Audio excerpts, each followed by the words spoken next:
New details tonight on the murder of the highest-ranking U.S. general since Vietnam.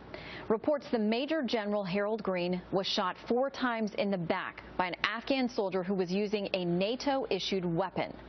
Let's talk about it with Pete Hegseth, Fox News contributor, CEO of Concerned Veterans for America, and an Iraq and Afghanistan war vet who worked as the senior counterinsurgency instructor in Kabul in 2011-2012, training Afghans, Americans, and NATO troops at the height of reported insider attacks.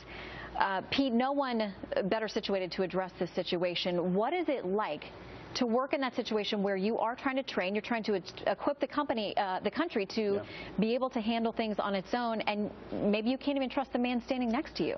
The Taliban is fighting psychological warfare. It's military warfare, people are killed, but they want to get inside the minds and heads and the trust established between advisors and advisees. And that's what an attack like this does, especially in Karga, which is the national training facility in Afghanistan. It sets a new tone about who can and cannot be trusted. It also goes to the heart of the will of the American people.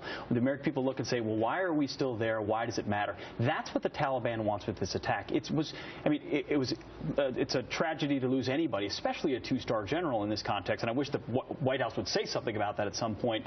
But it's not about that casualty. It's about getting inside the minds and the loops of Americans and Afghans about who's really in charge there. Well, and we talked a little bit about the timing of this yesterday because they know we're leaving. I mean, we've already said that we're pulling out, we're getting out of the country, we're going to allow you to resume running your own and governing your own country in whatever way that you choose. So that, for me, the question is why now when they know we're leaving? Well, they're just putting their foot on the gas. And Mullah Omar, the leader of the Taliban, also made a statement recently that some have tied to this attack. You've got sleeper cells inside the Afghan army. We've known that for a long time. That intelligence is there.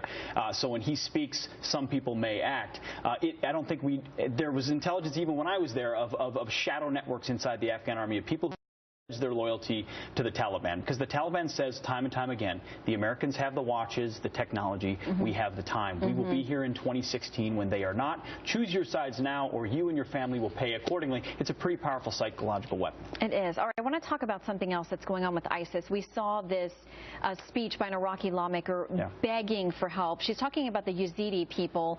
ISIS says that they're devil worshippers, they don't adhere to the right religious views, so they're now trapped essentially on a mountain. They can come down and be slaughtered, or they're staying up there. People are dying there out of food and water. We want to play a little bit of this lawmaker's impassioned plea because, I mean, it's heartbreaking. My people are being slaughtered, just as all Iraqis were slaughtered. Shias, Sunnis, Christians, Turkmen, and Shabak. And today, Yazidis are being slaughtered. Brothers, away from all political disputes, we want humanitarian solidarity. I'm speaking here in the name of humanity. Please save us. Save us.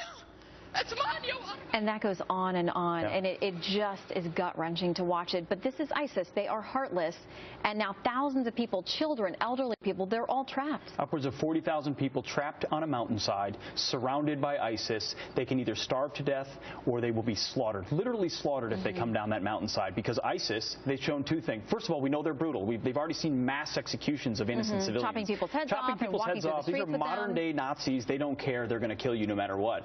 But it also is a demonstration of how powerful they've become. They took over the city of Sinjar, which was defended by the heralded Peshmerga of Kurdistan. They've also now pushed into Lebanon and controlled territory there. This is a legitimate terrorist organization controlling territory, now threatening tens of thousands of innocent Iraqis who have nothing other than to plea at the floor of their parliament because their government can't do anything and the Americans aren't doing anything. And this is what you see when that happens. Heartbreaking. All right, Pete, very good to see you. Thanks a lot, Thanks Shannon. for coming in.